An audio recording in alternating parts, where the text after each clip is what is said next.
Hello and welcome back to another Board Crazy review. This week we are, of course, doing Fallout, the board game. I am D. I am joined once more by them. Graham. And I am Will the Ghoul, as they called me.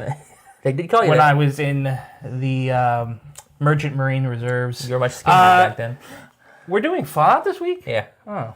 What were you expecting, Will? So Checkers. you have the wrong notes then. Yeah, I got notes. It's a lot of notes for checkers, I I'll be have a honest. lot of notes for checkers.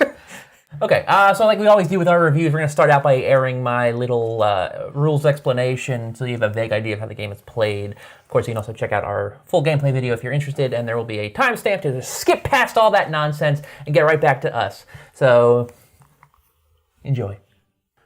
Fallout is a game for 1 to 4 players designed by Andrew Fischer and Nathan Hajek and published by Fantasy Flight Games and Bethesda Softworks. Fallout is based on the video game series of the same name and allows its players to play some original scenarios in their style. At the start of each game of Fallout, the players will choose one of the 4 available scenarios to play through. On one side of the scenario card is detailed the 2 warring factions in play for this game. The reverse side shows how the board is set up with certain tiles face up and the remainder face down, and also tells you whether or not any quest cards should be staged for the start of the game. Also during setup, players will choose which character they're going to be throughout the game and then set up their player board. All players start the game with maximum hit points, no rads, no XP, 1 special token unique to their own character and another one that's randomly drawn. They also get 3 caps and 1 secret agenda card, which are how players earn points throughout the game. Each round starts with the players each taking 1 turn. On their turn, a player may perform 2 actions, and they may perform the same action twice. Available actions allow players to do things like flip over face-down tiles, move around the board, get into fights, complete quests, complete encounters, and also set up camp to rest. Many of these actions are, of course, dependent on the player's position on the board, as well as the position of enemies around them. Once each player has taken their turn, the top card from the agenda deck is flipped face up, and all enemies with symbols matching the symbols shown on the card are activated. When an enemy is activated, it moves 1 space nearer to the nearest survivor. However, if it starts its turn within its attack range of a survivor, it triggers an attack instead of a movement. The game is won by collecting influence, the target number of which is set by the player count. Influence is earned from agenda cards, and each card is worth 1 influence by default, but many offer additional criteria which will allow players to earn additional influence. Once a player has the necessary amount of influence to win, they reveal their agenda cards to the other players if they haven't done so already, and they are the winner. The only catch, of course, is that there are the 2 rival factions working sort of against the players throughout the game, and they gain influence as the game goes on as well. If one of them were to reach their maximum influence before any of the players reach their target, then that faction wins the game, and all players have lost. So just focusing on the gameplay to start, that seems like a logical place to start with a review of a game. Yeah. I will say that I think at its very core, I think the basic rules and like the flow of each round works and it makes sense and is understandable. How you take your actions, how the actions work, you know, how combat works, how the enemy activation works. I think that by itself, I'm okay with. Yeah. Do you guys agree? I would agree with that only because there's not that much there to worry about. There's not that much that happens. No. I know, but I'm just saying. I'm trying to. Yes. The game is not broken that. in that respect. I'm assuming you mean given like the theme of Fallout, within like an idea of a Fallout Just board game. just in a board game in general. Okay. Playing it at its very base. There's a logical sequence it all I'll give more you that. or less works. I would say that and it's not as slow as some other games of this type might be. Yeah, that's true. Your turns are kind of basic, so it doesn't take long to execute them. Yeah. And there's definitely like a sense of almost some discovery with the gameplay. You know, when you're flipping tiles over Literally and discovering exploring them. Yeah, like or like encountering new enemies and stuff like that. It does at a basic level work in that there is some like intrigue there as well, and you know, like getting loot and whatnot and stuff like that is what you would expect that from a Fallout game. So like I guess you could say like when it comes to like the bare minimum of like fighting, you know, whether it be a death claw or finding a cap rifle, you know, like those kind of things exist in this game. Yeah. No, yeah, it's a Fallout game for sure. That being said, I think, unfortunately, otherwise, the game is really bloated and weighed down in terms of its rules. Like, there's so much, like, minutiae, and there's inconsistent and confusing wording throughout both rule books, which are... The rules reference is literally the same length as they learn to play. Yeah, they're both 15 pages. Plus a back cover. Well, yeah, I guess you could say I have them here as 16 pages, 15 pages. Yeah, in a way, the main rule book, which they call the Learn to Play, is 16 pages, 15 pages, and it's kind of your, I would say, a starter guide. Yeah. It's not actually like... Do you kind of want to learn how to play? You'll kind of learn how to play by reading that. Or do you want to play the game wrong? Yeah. Read this once and start playing. And then the rules reference is there to basically... Actually explain the rules. To explain this honestly is the only one you probably need. Well, that's not true. You need both. I guess so, yeah. So what we're saying is you need to read like 30 pages before you can start this game, which you would expect from maybe a war game with a weight of 4.5 on board game. From Twilight Imperium from the same company, for example, that is maybe a bit more reasonable. Here, though, I mean... I feel like the game was almost designed by a video game company that was trying to make this like a video game. Well, and the thing is, with a video game, everything's kind of taken care of in the background. Yeah, exactly. A board game, you have to learn this stuff and know this stuff. That's true. Well, it's not designed by a video game. No. I know, but and the designers, I think, did an admirable job in many ways of matching the game to the theme of Fallout.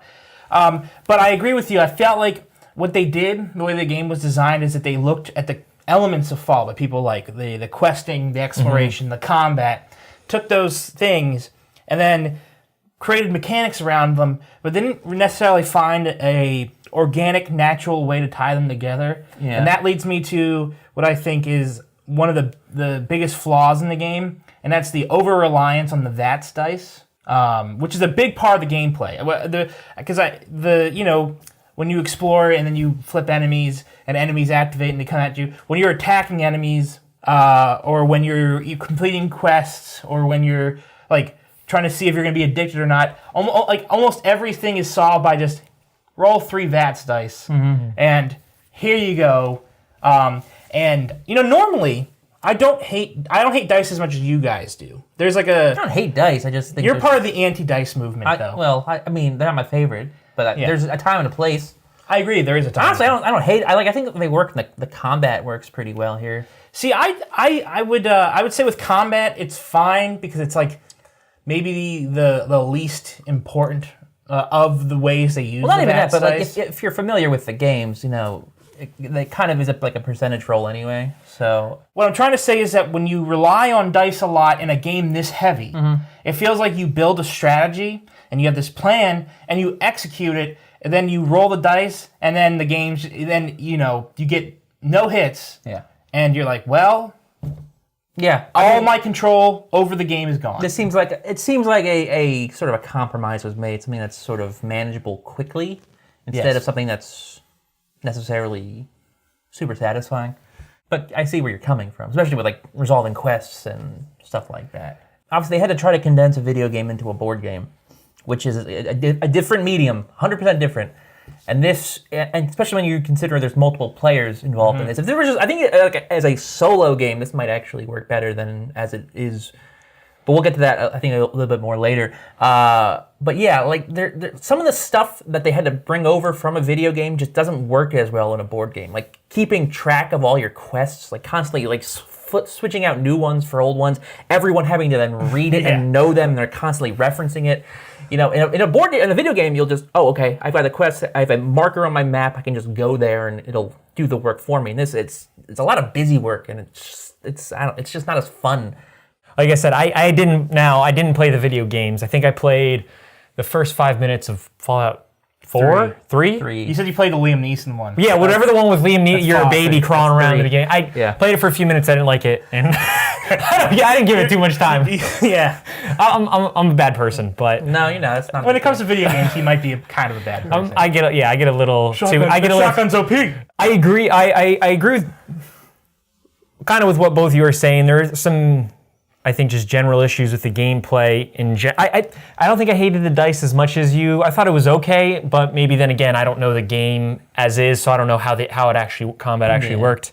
My biggest issue with the game, and I think what I think hurt it the most is the achievement cards or whatever they are? The agenda cards. The agenda cards and the variety of them. There's very little. There's so little of them that you need 9 to, I think, initiate the end of the game, right? To win. For a 3-player game. For a 3-player game. 9 cards, you need 9 thumbs. 9 thumbs up. You can only have 4 cards. Okay, we were a thumb you have to master. modify the thumbs. I know all about thumbs. Yeah. As you know, my review system is the thumbs. around But, it. so you need 9 in a 3-player game.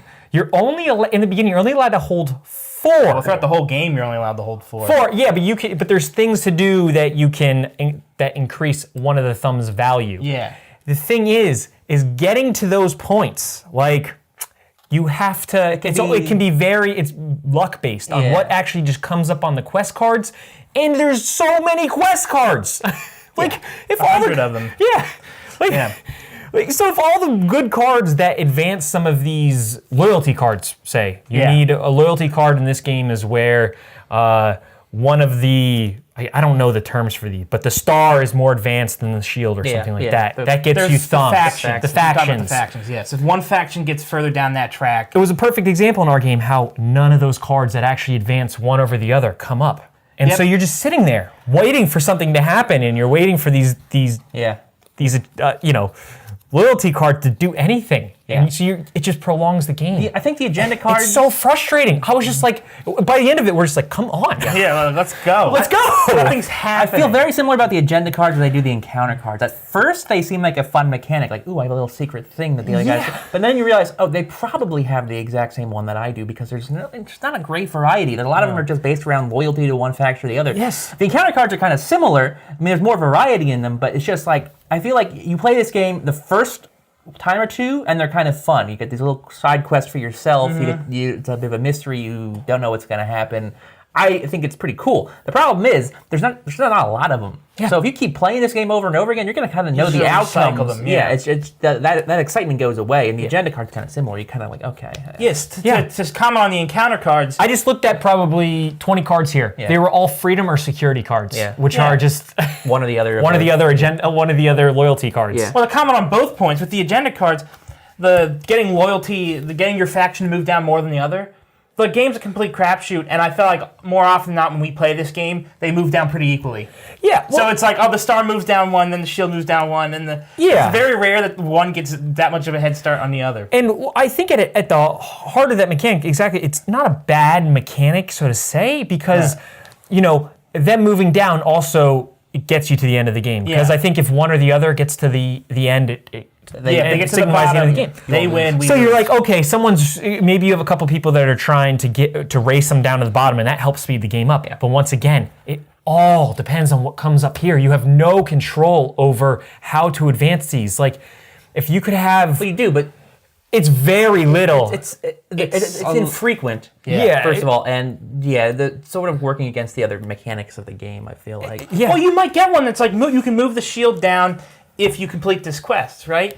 Well, often the quests are like, you have to be on a specific location and complete a certain test.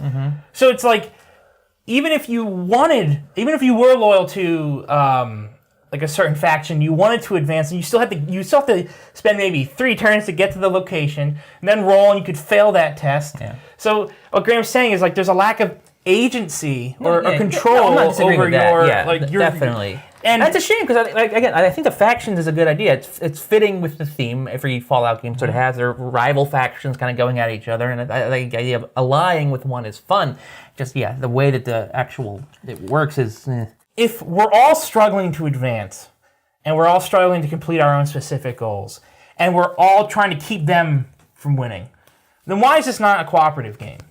You know what I mean? Like, wouldn't a lot of this feel a little bit more palatable if, or you know what I mean? Like, it would feel better if we were just working together. Don't you guys think that? I agree that it would be better as a strictly cooperative game. I think one thing we haven't touched on yet that is a bit like a pretty good signifier of this is actually the quest cards specifically. So they do this weird thing where they're free to all players. Basically, all players at the same time have the exact same quests available to them.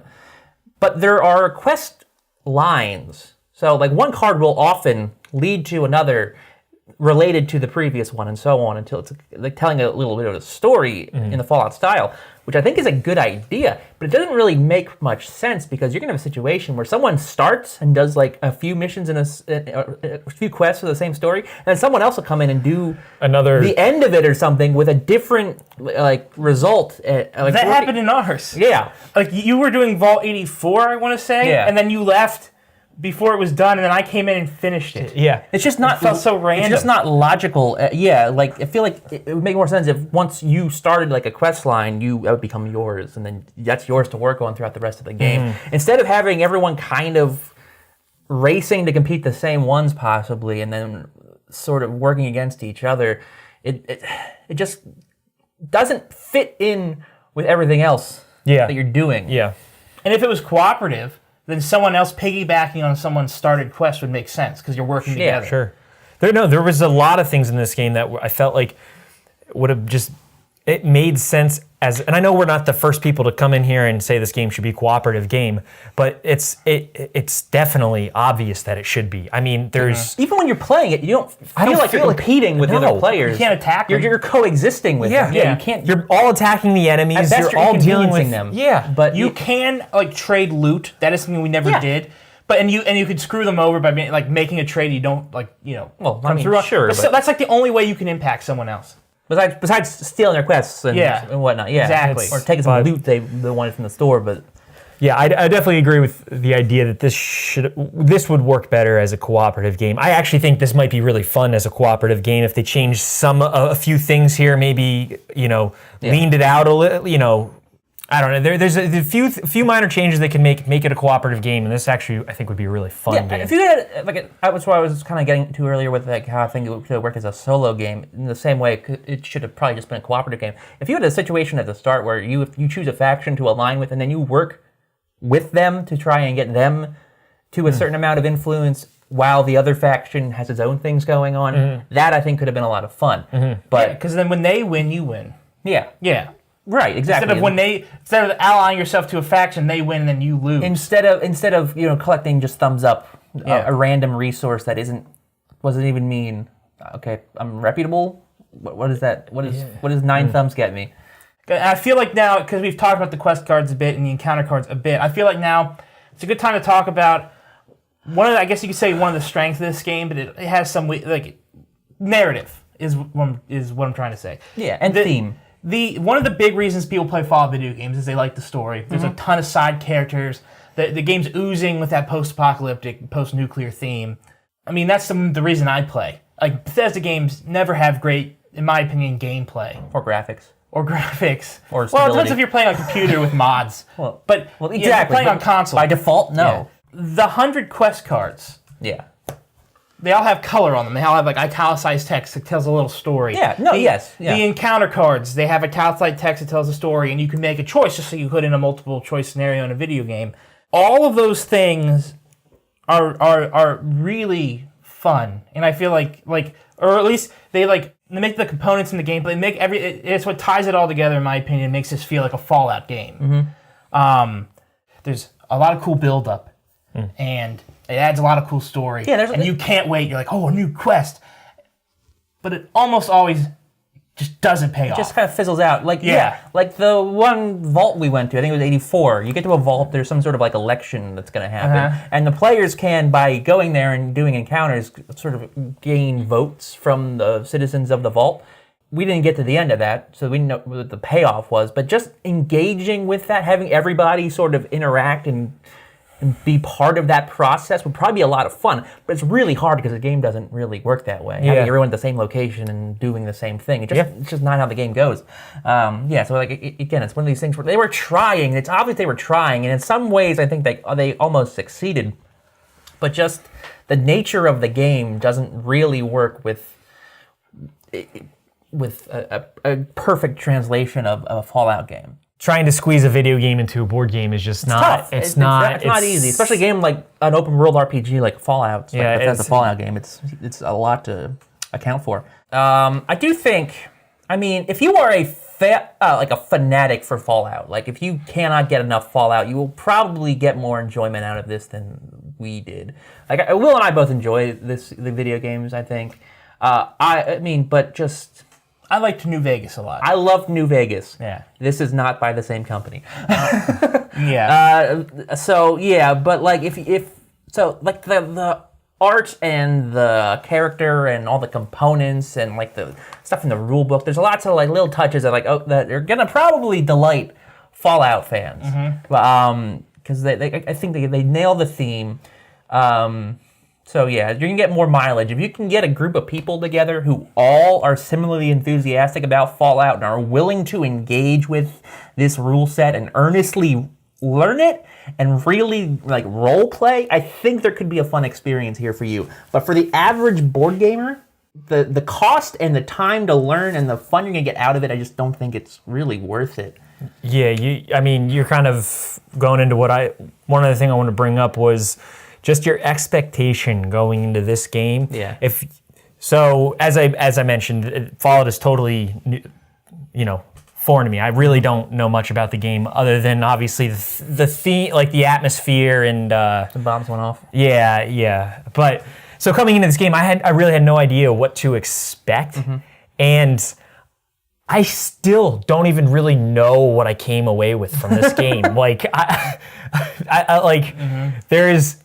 don't think, unless you're someone who really knows the Fallout series, kind of like you guys just mentioned, I don't think any other player is really going to come into this and be like, yeah, I came away like. And I want to play a Fallout video game now. Yeah, or like really understanding what's supposed to be there and feeling satisfied. I feel from like it. Honestly, the best way to play this game again is get enthusiasts of the game and just sort of really lean into the theme. Like get like the soundtracks from the game's playing and get like the atmosphere going and do as much as you can, because I think just by itself it's just.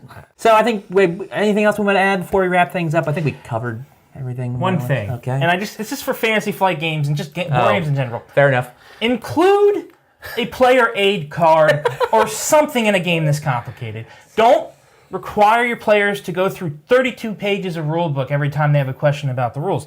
I don't know what it is with Fantasy Flight and not including it.